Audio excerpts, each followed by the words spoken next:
We all want to find true love. But what about when it goes wrong? How can we right things? We really need to have an understanding of how this puzzle works. So, there is a common pattern, and if we can understand the pattern through which we all go through, then we can move forward from this and understand, right, if this is the pattern we go through, I can reverse this somewhat and overcome it. So we start out where things are good.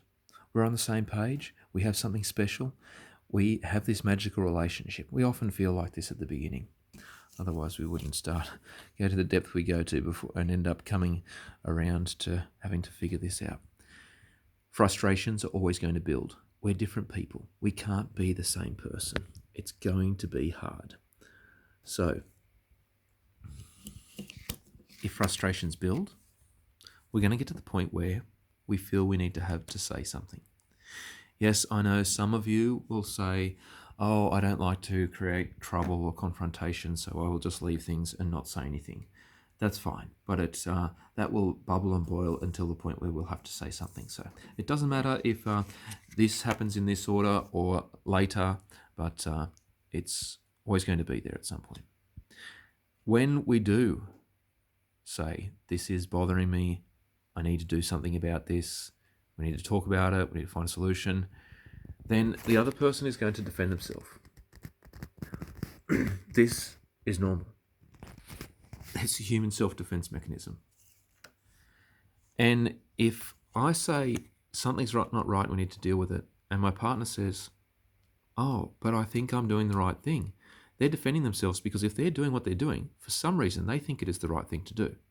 So they will bring up the past, and then you may bring up the past to try to justify your position. This is how things begin to escalate. It's often at this point that we try to avoid a fight. We're thinking back to here. We're thinking back, in fact, to everything that has tied us together. That through all of these hardships, we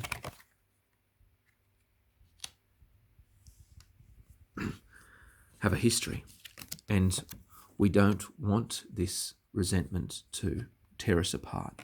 We want to come back together and make it work. But if we avoid these fights and end up cycling back to the point where the frustration builds and having to say something and defending the self and bringing up the past, then things escalate. And once they escalate, all we can really do is pull away. You don't get to a solution. Once things become that heated that we bring up the past and we might say things we regret, then we're going to have to step away, and we're going to feel guilty about that.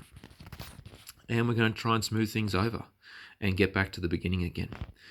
This cycle around and around is so common, and it is based on this whole concept that things should just be great. It should be our fairy tale.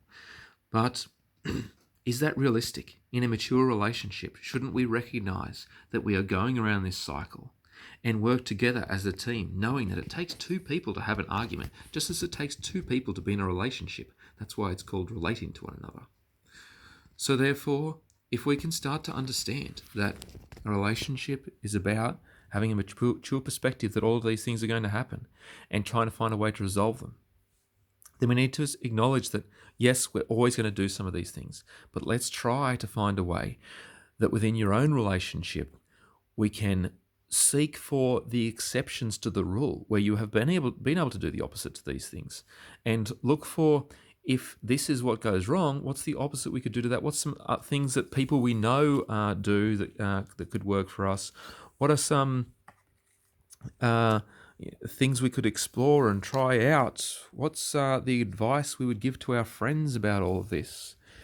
So now, on the flip side, we begin with having an overview and understanding that, okay, we need to work as a team and work on long-term goals together, and understand that these goals can't always be met, so we need to have higher order values, that we value this and that to achieve together, so that we are on the same page and can move forward together.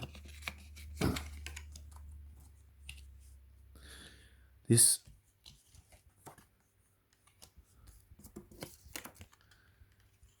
is going to take a while because relationships are a complicated puzzle, and if you've got two people that are always going to be different. And so we can start with number one in acknowledging that rather than just cruising along and everything being fine, accepting that we both have strengths and weaknesses and trying to meet those and to meet each other's needs.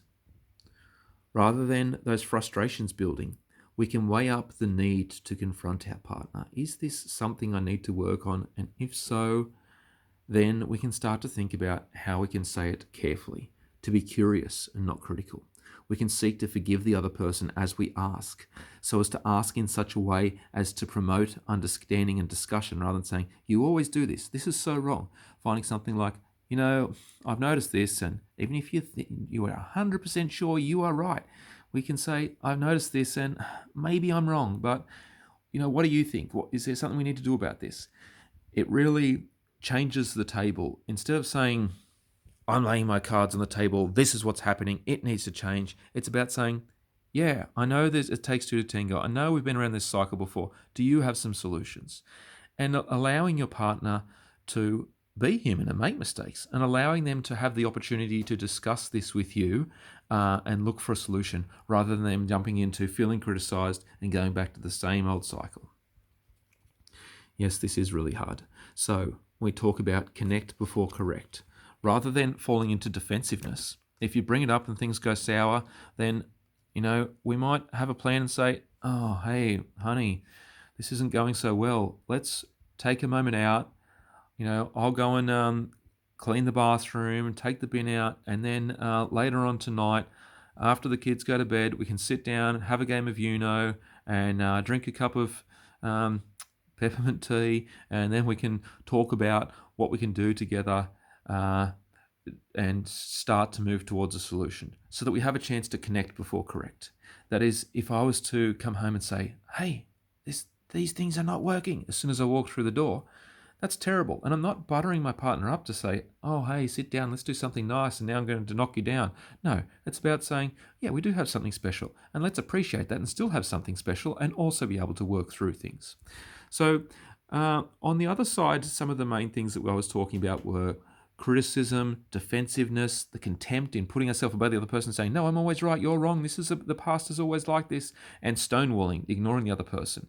On this side, we're looking at the opposite of these things. Those four things on the other side that I was talking to were from Gottman's theory, and this is from the Taylor Cummings doctors. You can see a great TED talk by them to explain these 4 habits of successful relationships, being curious, not critical, connect before correct, careful, not crushing, and ask, don't assume. So careful, not crushing is about that we're knowing that when we say this, you've already brought it up, you've tried to find a nice space to enjoy some time together and get back to it. It's really helpful to have a pre-planned idea of what you can do when things become too heated so that you can vent. And I've got a nice acronym for that. Vent you can think of as V for very strong emotions, which evidently need dealing with. And E for the need to exercise or release that energy. And N for notate. If we discuss something with someone, it makes sense of those scattered, wild thoughts in our mind. Or if we write them down, it also helps to draw them out and put them into context, as opposed to them just floating around in our head and causing a nightmare.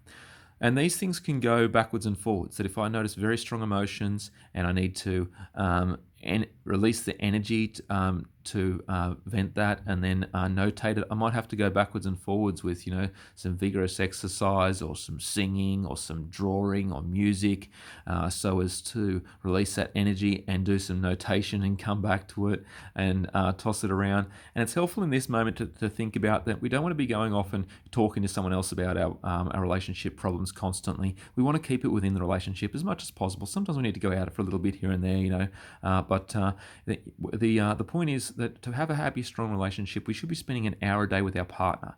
So if you're starting to get to, more than an hour a week with someone else, it's starting to become an emotional affair. So the venting is about finding a method to work through these things either with your partner to notate it and then come back to turning it into a solution. And a solution, we have to be really careful about the way we approach it so as not to be crushing.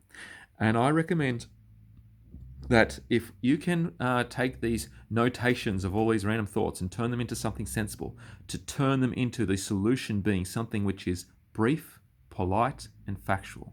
That's short and courteous and objective, factual. So taking out some of the emotion and making it very simple, then we are being more careful and not crushing our partner because we're just being realistic and trying to find a solution. That is so long as we are asking and not assuming. If I'm saying, look, I saw this and this, so I know this must have happened. You might be 110% correct. That's fine.